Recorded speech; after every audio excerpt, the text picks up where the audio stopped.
Each and every person who's achieved the impossible has one thing in common: they've attempted the impossible. This attitude inspires others and snowballs, building a sense of normality and eventually redefining everyone's definition of possibility until the cycle repeats.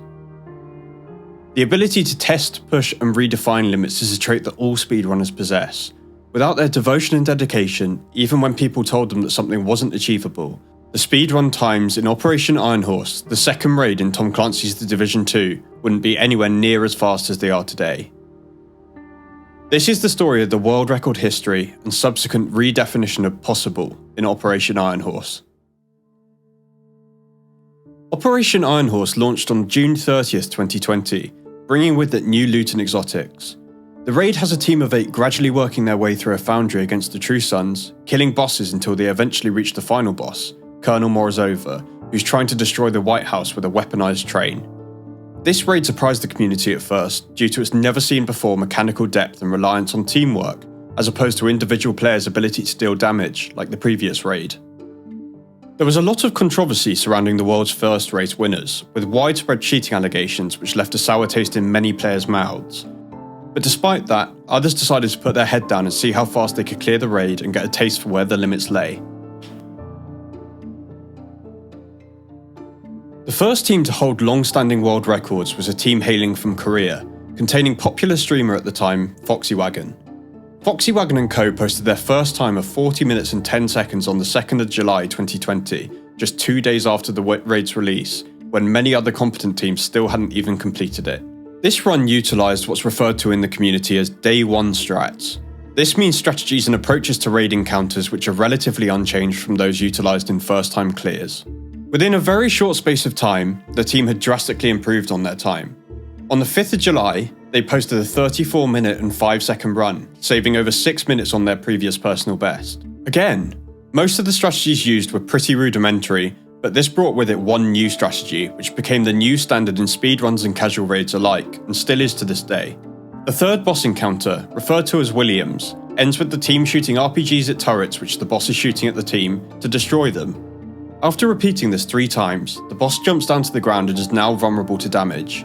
Once the boss dies, he drops a key which is inserted into a console on the top floor to finish the encounter. Foxywagen's team realised that after destroying the third turret, a skill could be placed next to the boss to alter his pathing and trap him on the second floor.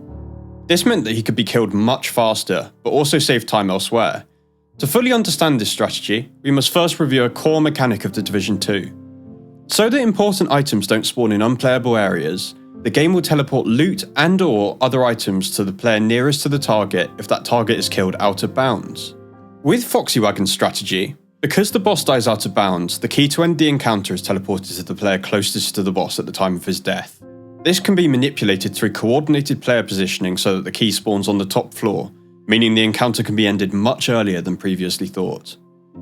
This strategy was a glimmer of hope for the future, and proof that there were many skips and time saves yet to be discovered. Foxywagen's team continued to improve on their time over the coming months, finding small optimizations in their strategies which made a big difference.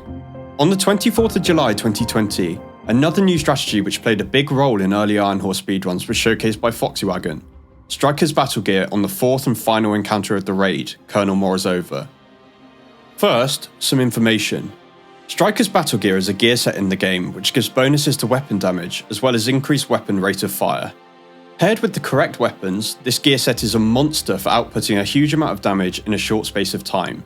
The 4th encounter of the raid, Colonel Morozova, has a number of repeated mechanics in place.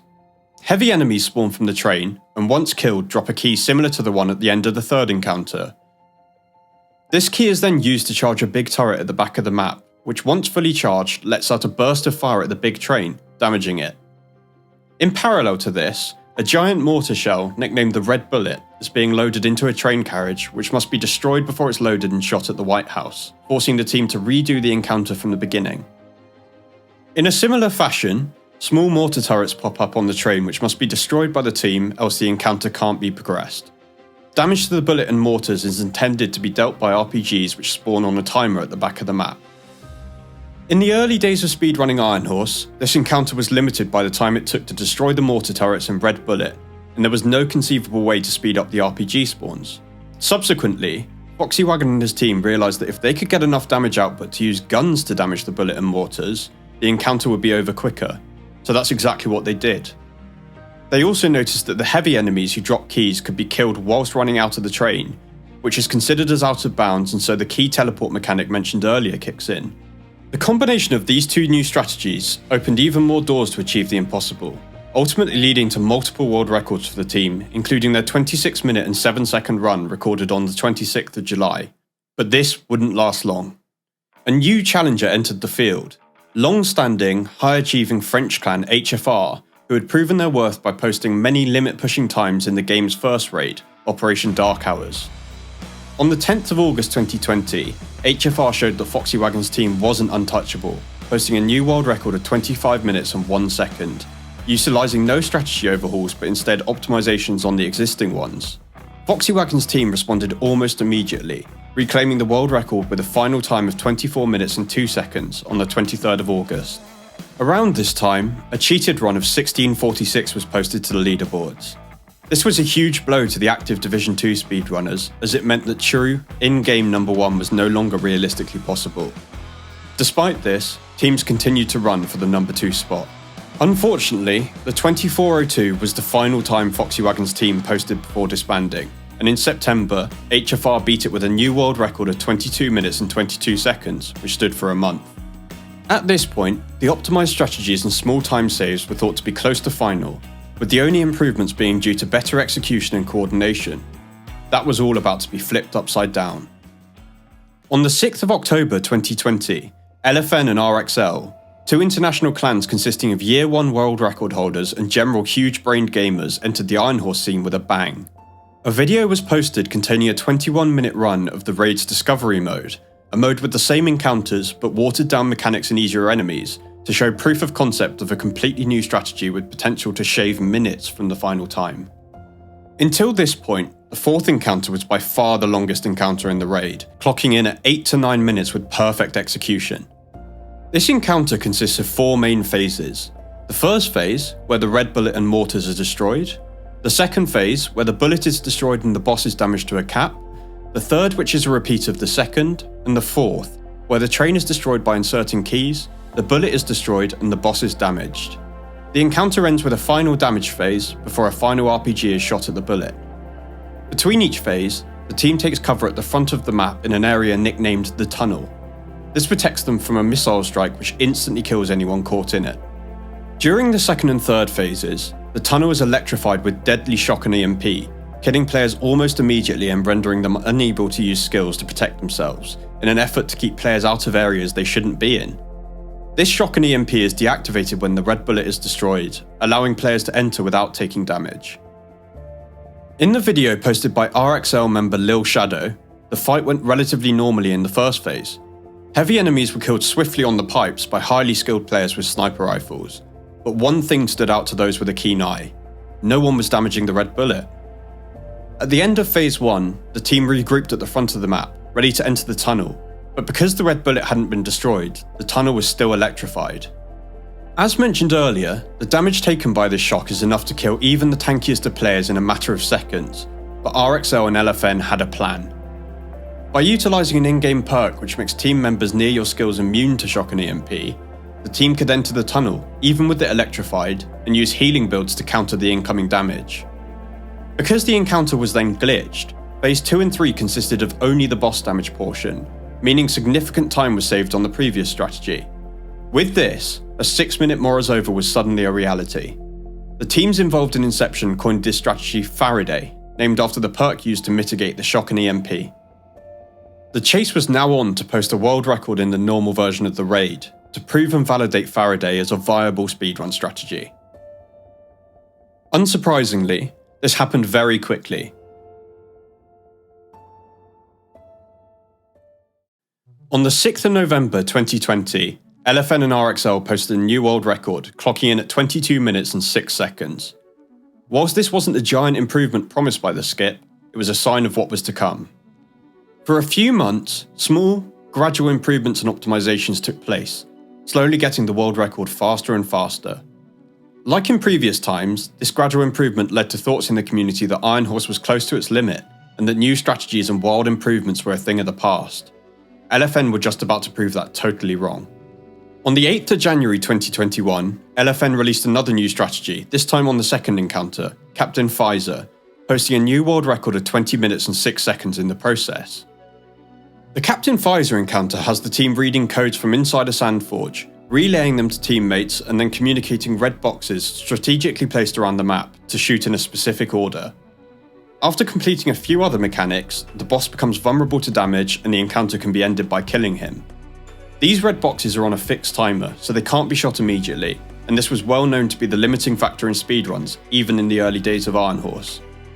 LFN had worked out that the timer for the red boxes to be damageable when entering an incorrect code was shorter than that of a correct code. But how could the team enter incorrect codes to achieve the shorter timer, whilst also entering correct codes to progress the encounter? They found out that it all comes down to weapon choice. By using a weapon which shoots more than one bullet simultaneously, aka a shotgun or the exotic rifle, the Ravenous, the team can shoot the correct box, but the game will register it as an incorrect code. As a result, the encounter progresses much faster due to the shorter timers, but codes are registered as correct, so the mechanics progress as usual. This strategy was nicknamed Roger Dodger by LFN themselves. LFN took full advantage of this strategy alongside other small optimizations elsewhere to eventually achieve a huge milestone, the world's first ever sub-20 Iron Horse time. On the 20th of January, they recorded a 19-minute and 50-second run to the leaderboards, and bettered it just 2 days later with a 19:31, a time which was once again considered to be the absolute limit of the raid. After this time, several months passed with no improvements. Was the community right this time? Would it finally be time for teams to return to Operation Dark Hours, the game's first raid, to push limits elsewhere? As I'm sure you've guessed at this point, no, it wasn't.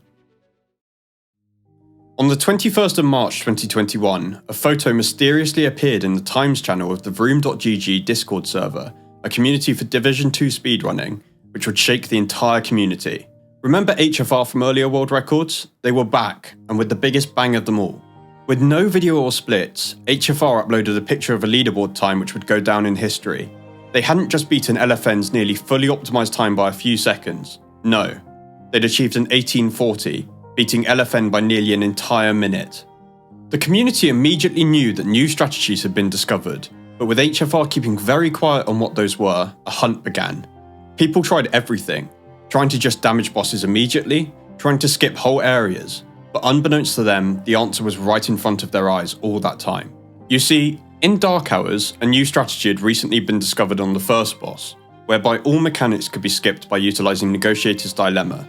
This gear set allows the player to mark up to 3 targets, and damage dealt to other targets will then be duplicated and applied to the marked target. So how did this help in speedruns? Negotiator's Dilemma wasn't, and still isn't, working fully as intended. If you tag an immune target, then deal damage to another, the immune target will still take damage.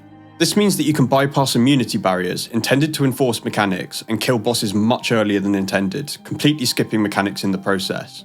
Whilst it's still unconfirmed exactly what happened in that HFR run and probably never will be, it's widely speculated that they used this on the second boss of Iron Horse, using team damage buffs such as the newly introduced Achilles Pulse, Negotiator's Dilemma, and the exotic Dodge City Gunslinger holster, which gives a single shot of massive damage to your pistol after a 30-second charge, to deal a massive shot in the hundreds of millions of one-shot Pfizer through immunity.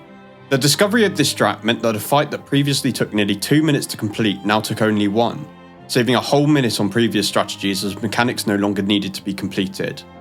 It's uncertain who concretely discovered this strategy due to the confidentiality of HFR's time, be it HFR, LFN, or OMN, more on them later. But regardless, this was huge. In parallel to this, a new glitch was appearing in raids, casual and speedrun alike: open doors. This was a bug which still isn't fully understood, but means that certain characters can start a raid, and all doors will be open by default, including those tied to key mechanics, enabling players to get out of the intended playable area and ready to execute mechanics in rooms way ahead of the current active encounter. This comes with the caveat that all doors will return to closed if the team of 8 die or enter a loading screen at the same time. LFN recognised the capabilities of such a bug and started mapping out how this could save time in the initial areas of speedruns. This practice and strategy development didn't take long. While still oblivious to the one-shot strategy on Pfizer, they posted their first sub-19 at 18:51 on the 28th of April 2021, proving the viability of open doors in speedruns. As is usually the case with LFN, they very openly shared split times and videos to show exactly how they achieved this groundbreaking time. This was the first time the community had actually seen and validated legitimacy of a sub-19 run. Shortly after, LFN2 implemented negotiators in an Iron Horse context. They quickly put it to work, posting a new world record at 18:04 just 9 days after their 18:51. Again, they very openly shared this strategy, which started a fire in many speedrunners' hearts and kicked off a new competition to see how far Iron Horse could go, knowing that there were probably many secrets yet to be discovered, and that the cheated time which had plagued Iron Horse speedruns for so long may actually be beatable, giving teams a chance at the first in-game #1 for nearly a whole year. LFN immediately realised this and got to work finding improvements in other areas of the raid to make the chase easier. They discovered a whole host of optimizations which still to this day are utilised in Iron Horse speedruns, but the main one was an improvement on the previously mentioned strategy used in the final encounter, Colonel Morozova. The Faraday strat proved successful and achievable in skipping phases, and the pinpoint accuracy of the snipers meant that most keys could be easily teleported to the central cannon, saving time in running back and forth and waiting for charging. But there was one key that had never been teleported before. To explain, due to Faraday skipping, the team is positioned at the front of the map when the fourth phase begins. Because the key teleport mechanic means that keys will land on the closest player, and the team seemingly didn't have enough time to collectively reach the back of the map and teleport it to the gun, it seemed that skipping the running and charging portion of this key just wouldn't be possible.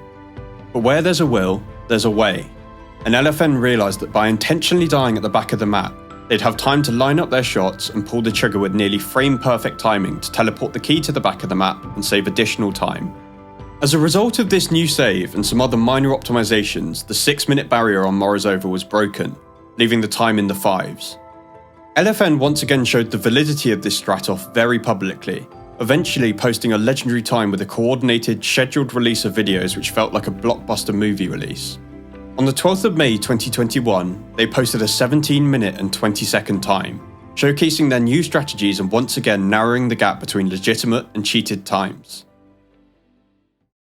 Around this time, a new team entered the fight. OMN is a clan primarily based in Europe but hosting players from all corners of the world, who previously proved their worth by beating LFN's 1931 closed doors, no negotiators time with a 1915. A run that still to this day is considered as close as it gets to perfect execution given the strategies utilised. OMN wanted to show that they weren't messing around, and were too ready to push limits. And just 2 months later after the LFN 1727 in July, OMN posted a new world record of 17 minutes and 3 seconds. The strategies used in this run were very cleverly optimised, and for the second time in Iron Horse history, OMN had demonstrated their ability to execute with near-inhumane precision. LFN quickly bounced back and reclaimed the world record a month later with a 16:56 posted on the 5th of August 2021, the first time the 17-minute barrier had been broken. Unlike other LFN records, this showed one main difference. No splits or videos were published, leaving the community speculating as to whether new strategies had been found, or LFN had just beaten OMN's time with even more perfect execution. With the 17-minute barrier broken, teams were only 11 seconds away from finally overcoming the cheaters and taking true, in-game #1. And on the 5th of August, the same day LFN broke this barrier for the first time, OMN claimed the ultimate achievement. They got this run.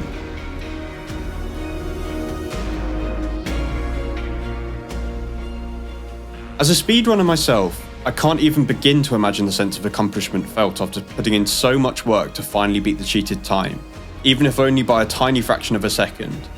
For the first time in a year, the top spot was held by a legitimate, valid team. But despite this massive accomplishment, the fight wasn't over. The teams running the raid at the time knew that it could get much faster, and everyone had their sights set on what they thought would be the new limit of the raid, the sub-16 mark, and the community was still speculating over whether LFN had discovered new strategies or not. LFN returned to the competition, reclaiming the world record just 6 days after OMN's run on the 11th of August, posting a game-changing time of 16:31. Unlike recent runs, they shared the splits of this run, and as the community had suspected, one of the timers didn't look possible with the current strategies. The time of the second encounter, Captain Pfizer, was just 30 seconds. But with the one-shot mechanic currently used in speedruns, the limit was just below the 1 minute mark, even with perfect execution. This confirmed that a new strategy had been discovered, and LFN shortly followed this up with multi-POV videos showcasing it.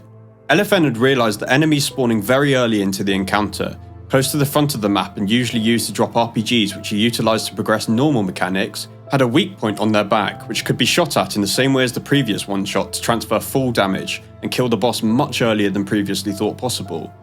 A time save of over 30 seconds with strong execution. Equipped with this new information, the race was on to save those 30 seconds in an improved run and break the 16-minute barrier. Once again, OMN showed they were a force to be reckoned with, improving their time to post a new world record of 16:16 on the 18th of August. This was a very exciting time in Iron Horse speedrunning, with new records being posted on an almost weekly basis, made possible by the incredible information sharing attitude that most of the Division community possesses. Over a week passed with no new improvements from LFN or OMN, which was a long time at this time, and at this point it was clear that the 16-minute barrier wasn't going to be easy to break. It was disheartening for those running the race, knowing how well each encounter needed to be executed to take this permanent accomplishment and once again disprove those saying it was impossible. Despite holding the knowledge of how difficult this achievement would be, the two teams kept their heads down and continued to grind, collectively putting tens of thousands of hours into the raid in a matter of months. Whilst this grind was going on, a new bug mysteriously appeared during a weekly server maintenance which would make the dream time that little bit easier. As mentioned earlier, the fourth encounter ends with the team damaging the boss before a voice line plays. At the end of this voice line, a final red bullet pops up and a rocket is shot at it to end the encounter. But this maintenance introduced a bug which occurred on every Iron Horse run in this period. After killing the boss, the rocket could be immediately fired at the bullet, skipping the boss's dialogue and saving 8 seconds in the process, now referred to in the community as the rocket bug. Nowadays, this bug rotates in and out of the game randomly, always entering and exiting during weekly maintenances or larger patches with no rhyme, reason or predictability. It's become a running joke in the community, and for some, it's the first thing they check after a significant update, so that they can be the first to announce the rocket bug's return and drive short-term excitement and motivation. It was almost as if the game had noticed the work being put into the raid and offered a helping hand. All of the tireless effort paid off, and on the 28th of August, less than a month after beating the long-standing cheated time, with the assistance of the new rocket bug, OMN got this run. 15 minutes and 59 seconds.